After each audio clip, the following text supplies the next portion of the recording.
তোরা শাগ বাজা সানাই বাজা উলুধ্বনি দে না রে ওমা উলুধ্বনি দে না নতুন বর যা চুপচাপ পড়ে আছিস নতুন বরে এলো বাড়িতে ও সুকুলি নতুন বরে এলো বাড়িতে তোরা শাগ বাজা সানাই বাজা শাগ বাজা সানাই বাজা উলুধ্বনি দে ও সুকুলি মেয়ের বাড়ি পুরো ফাঁকা নতুন বরে এলো বাড়িতে ও সুকুলি নতুন বরে এলো বাড়িতে ও সুকুলি নতুন বরে এলো বাড়িতে সেজে বুঝে বসে আছি ছাদলা তোলাতে সেজে বুঝে বসে আছি ছাদলা তোলাতে তবে কেন তুমি এলে তবে কেন তুমি এলে এত দেরিতে ও সুকুলি মেয়ের বাবার তো পাখি ফুটে আসতো নতুন বরে এলো বাড়ি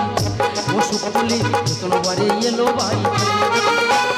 শাক বাজা সানাই বাজা শাক বাজা সানাই বাজা উলুধ্বনি দে ও সুকুলি বললাম শালিক পাখি ফুটেছে নতুন বরে এলো বাড়িতে ও সুকুলি নতুন বরে এলো বাড়িতে ও সুকুলি নতুন বরে এলো বাড়িতে হ্যাঁ রে শালা গেলি গেলি পুরো হেঁকা দিকে চলে গেলি হ্যাঁ রে এই বুড়ো লোক আর কচি হাড় আমি তো মরে যাবো রে আগে তো বলতে পারতিস ভালো ডাক্তার দেখে শরীর সুস্থ রাখতো আচ্ছা মা তোমরা বলো যদি তোর স্কুলে প্রেম থাকলো তাহলে তুই তোমার বলতে পারতি তাহলে বিয়েটা আদিন করতাম না এবার ওই ইয়ং ছেলার আমি বুড়ো থাকমা কোথায় কোন গুঁতো মারবি হ্যাঁ রে শালা গেলি গেলি পুরো হেঁকা দিকে চলে গেলি হ্যাঁ এই বুড়ো হাড় আর কচি হাড় অ্যাডজাস্টিং হবে তো না না তবে ইয়ং বেলা বহুত খেলা করেছি বুড়ো বয়সে একটা খেলা দেখিয়ে দিয়ে আর চলে যাবো না আমিও খারাপ খেলোয়াড় নয় অনেক মাঠ খেলে কাদা করতে সেই বয়সে আমিও একটা খেলা করে দেখিয়ে দেবো হ্যালো ডার্লিং ও বাবা ইয়ং ছেলে ইংলিশ বলছে আমিও বলবো হ্যালো বিও তোমার শালা কি মধুর গলা গো হ্যাঁ বলছিলাম তুমি নতুন আমিও নতুন নতুন তো একটু ভয় হবে পরে পরে ঠিক ম্যানেজ হয়ে যাবে বলছিলাম ধীরে ধীরে আগে এসো আর আমি ধীরে ধীরে চলে যাচ্ছি আর বাবা আমি নতুন না আমি অনেক পুরাতন না নতুন নতুন তুমি আগে আসবে আমি আগে যাব আজকে 2 পা আছে কালকে 4 পা হবে 6 পা হবে যা হবে সেটা পরে দেখা আমার মনে আগুন জ্বলে দিগু ও বাবা ये বুড়ো মালটা এখানে কেন মনে আগুন জ্বলে দিগু মনে আগুন জ্বলে দিগু তোমারে দেখি ধৈর্য ধরে বাধাইয়ার মানে হেমন্ত বাবু ঠেলো জাগিয়া রে হেমন্ত বাবু ঠেলো জাগিয়া আমার মনের আগুন জ্বলে দিগো মনের আগুন জ্বলে দিগো তোমারে দেখি ধৈর্য ধরে বাধাইয়ার মানে না হেমন্ত বাবু ঠেলো জাগিয়া রে হেমন্ত বাবু ঠেলো জাগিয়া রে হেমন্ত বাবু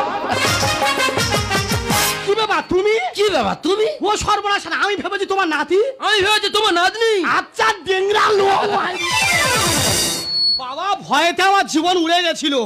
আমি ভাবলাম তোমার নাতি আর ইয়ং ছেলে কোথায় কি করে না গিরে ভয় মানে কি ভয় তো আমার লেগেছে গো তোমার বেশি ভয় লেগেছে হ্যাঁ বুকের ভিতরে মেশিন চলছে ভয়ে হ্যাঁ গো ওই দেখে হাত দিচ্ছি হ্যাঁ গো হাত দিচ্ছি কিছু মনে করবে না ঘাট ঘাট ঘাট ঘাট ঘাট ঘাট ঘাট ঘাট ঘাট ঘাট এই তোমার একটু ঘাট ঘাট ঘাট ঘাট খুব একা ভাই আমি তোমার হাত দিলে তুমি আমার হাত দেবে কেন এটা কি লোহাতে তৈরি ঘাট ঘাট বলে এখান দিচ্ছ ওই দে সব খুব একা ভাই বাবা বিরাট ভয় লেগেছে ভয় মানে কি বুকের ভিতরে ফুসফুস আপ ডাউন হচ্ছে ভয় হ্যাঁ ওই দেখি তো হাতে দেখি আস্তে আস্তে হাত ফাস ফাস ফাস ফাস ফাস দেখি ফাস ফাস খুব একা ভাই তাই তোমার হাত দিলে তুমি আমার হাত দেবে আর তোমার ভয় লেগেছে আমারও ভয় লেগেছে আমি তো মেয়ে ছেলে নাকি হ্যাঁ ভয় তোমার লেগেছে আমারও লেগেছে তবে আজকে যে আমার ভয় লেগেছিল এই ভয়টা লেগেছিল আয়লা ঝড়ের সময় তো আজকের আমার যা ভয় লেগেছে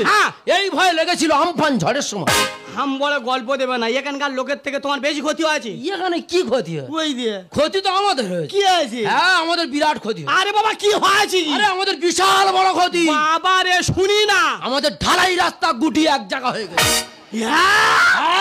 ও সব বোনা অল্প কথা নয় এর চেয়ে আরো বড় ক্ষতি হয়েছে আরো হ্যাঁ কি হয়েছে আমাদের ডাব গাছ উঠে আমাদের ছাদে বসা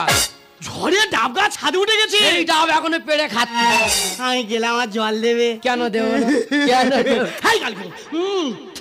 সরে গার উঠে ওড়া ওড়া সেই বিয়ে হবে তো আমি যেন বউ হই রে খুব সুন্দর সুন্দর কি সুন্দর কি হেবি বেশি সুন্দর কথা বলে। কালার, ঠিক আছে। একদম উল্টো পাল্টা কথা বলে নাকে ঘুষি মারবে কি- একদম। এটা কি হলো তবে আয়লা ছড়ে আমার যা ক্ষতি হয়েছে আমি যদি বলি অনেক মানুষের চোখে জল থাকবে না। তোমার কি হয়ে ক্ষতিটা আমার ব্যক্তিগত জীবনে তোমার ব্যক্তিগত ক্ষতি সে বিরাট বিরাট বিরাট না না কি ক্ষতি হয়েছে বলে লোক কাঁদবে আমি বলবো না আরে বলো কি ক্ষতি হয়েছে বলো সে বিরাট বিরাট বিরাট বিরাট না না কি ক্ষতি না আমার গায়ে হ্যাঁ। বেড়াও জুড়ে চলে গেছে ব্লাউজ উড়ে চলে হ্যাঁ ব্লাউজ উড়ে চলে গেছে সেই বেড়াও জুড়ে চলে গেছে বাংলাদেশ ব্লাউজ বাংলাদেশ হ্যাঁ। ব্লাউজ বাংলাদেশ হ্যাঁ। জামার আংটা ছিল না না আংটা কেটে নে উড়ে গেছে। খুব বাড়াবাড়ি হয়ে গেছে তা আমি বলি ওই ব্লাউজ কি করে ঘরে আনি হ্যাঁ। এই ভারতের থানা থেকে বাংলাদেশে কল করে আচ্ছা। ওইখানকার পুলিশ দিয়ে তারপর ব্লাউজ ঘরে আন পুলিশ পুলিশ ব্লাউজ খুঁজছে হ্যাঁ পুলিশ ব্লাউজ খুঁজছে হ্যাঁ। পুলিশ আর অন্য ডিউটি করে না না ব্লাউজ খোঁজা ডিউটি সব কটা প্রশাসন চাপে পড়ে গেছে তা আমি বলি কি করি হ্যাঁ। তা যেই ওই ব্লাউজ মানে ঘুরিয়ে থানায় এনেছে আচ্ছা। 4 জন পুলিশ শুকে অজ্ঞান হয়ে গেছে তাহলে মনে হয় 1 বছর কাঁচা হয়নি না